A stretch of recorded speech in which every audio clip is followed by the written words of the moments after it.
যে দুর্নীতিতে বিশ্ব চ্যাম্পিয়ন হয়েছে এর অংশীদার আপনারাও। আপনারা সেই সরকারে ছিলেন, সেই সরকার থেকে আপনারা পদত্যাগ করেন নাই, আপনারা প্রতিবাদ করেন নাই, আপনারা সেখানে আপনারাও হালুয়া রুটি খেয়েছেন। আমরা পরিষ্কার বলতে চাই, আমরা গঠনমূলক রাজনীতি চাই, শ্রদ্ধার রাজনীতি চাই, সম্মানের রাজনীতি চাই।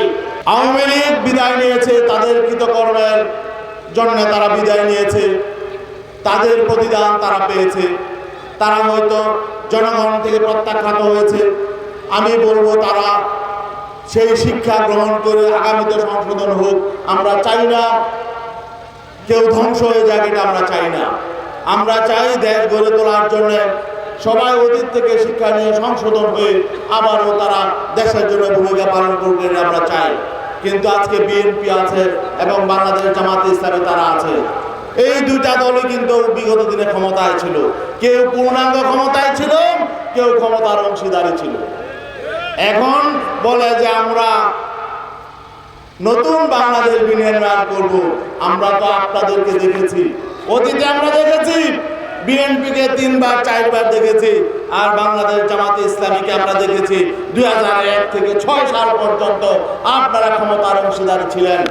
অতএব সেই সময় বাংলাদেশ যে দুর্নীতিতে বিশ্ব চ্যাম্পিয়ন হয়েছে এর অংশীদার আপনারাও।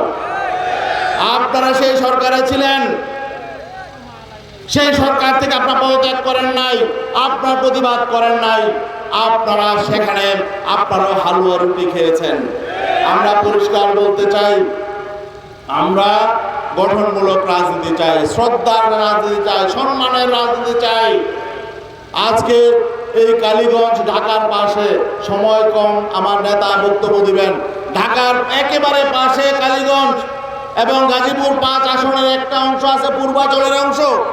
কিন্তু দুঃখের বিষয় হলো ঢাকায় যাওয়ার জন্য কোনো পাবলিক সার্ভিস কালীগঞ্জ থেকে নেই। বিদেশ থেকে দেশে রেমিটেন্সের টাকা আসে নিরাপদে। তাই আজই আপনার আপনজনকে বলে রাখুন, রেমিটেন্সের টাকা যেন শুধু নগদেই পাঠায়। এমনকি আমাদের জেলা শহর গাজীপুর যাওয়ার জন্য পর্যন্ত কালীগঞ্জ থেকে কোনো পাবলিক সার্ভিস নেই। অতীতে তো অনেক নেতা নেত্রী এখানে ছিলেন, তারা কি করেছেন? ভালো কোনো রাস্তা নেই ঢাকার সাথে যোগাযোগের, গাজীপুরের সাথে যোগাযোগের, কালীগঞ্জ থেকে ভালো উন্নত কোনো রাস্তাঘাট নেই, পাবলিক সার্ভিস নেই, এবং কালীগঞ্জে জীর্ণ শীর্ণ একটা হাসপাতাল আছে, চিকিৎসা নেই। এবং ঢাকার পার্শ্ববর্তী এলাকা, এখানে শিল্পায়ন হচ্ছে অপরিকল্পিতভাবে, পরিবেশ দূষণ হচ্ছে। যদি অপরিকল্পিত শিল্পায়ন হয়, আমরা স্বাস্থ্য ঝুঁকিতে থাকবো। এই আমাদের শীতলক্ষা নদী, এই নদীর অবস্থা দেখেন, সেটা খালে পরিণত হয়েছে। 2 পাক গ্রাস করেছে, অবৈধভাবে জমি দখল করেছে, শিল্প কারখানা গড়ে তুলেছে।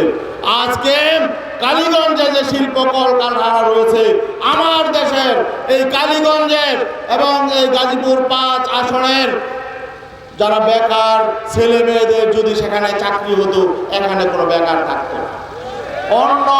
অন্য জেলার অন্য অঞ্চলের লোকজন এসে এখানে চাকরি বাকরি করে, আমাদের অঞ্চলে বেকারত্ব আছে।